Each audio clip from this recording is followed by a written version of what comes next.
All right, to do special product, all that means is we're going to do multiplication. We just have to understand what the exponent means, which we've talked about before. It means taking whatever that 2 is and multiplying it twice. Not by 2, but multiplying it twice.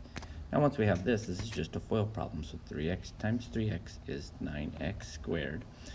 3x times 5 is 15x. Then the inside is also 15x. And then 5 times 5 is 25. And so if we combine our like terms, which are the two middle, we end up with 9 squared plus 30x plus 25. And so there's our answer to the special product. So one thing special about it is that we have to understand what the squares mean.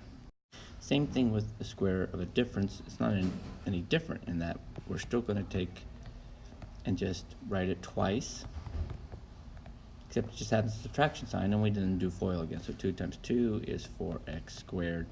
2 times a negative would be a negative 10. In this case, it's xy. And this would also be a negative 10xy. And negative 5 times negative 5 would still be a positive 25y squared. And when we combine our like terms, which are the two middle terms, we end up with a negative 20xy plus 25y squared. Notice the difference between these. The letters got added together and the numbers got multiplied. And so this would be our answer for that one. Product of a sum and a difference. Once again, we do it the same way. We're going to FOIL it. So if you really know FOIL, these problems become fairly simple. And we end up with a negative 6x squared. I do the inside ones. I'm going to get a positive 6x squared.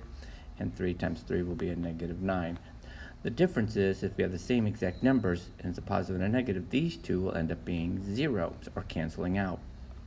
So we're just left with 4x to the 4th minus 9. So this one's kind of special because no terms cancel out.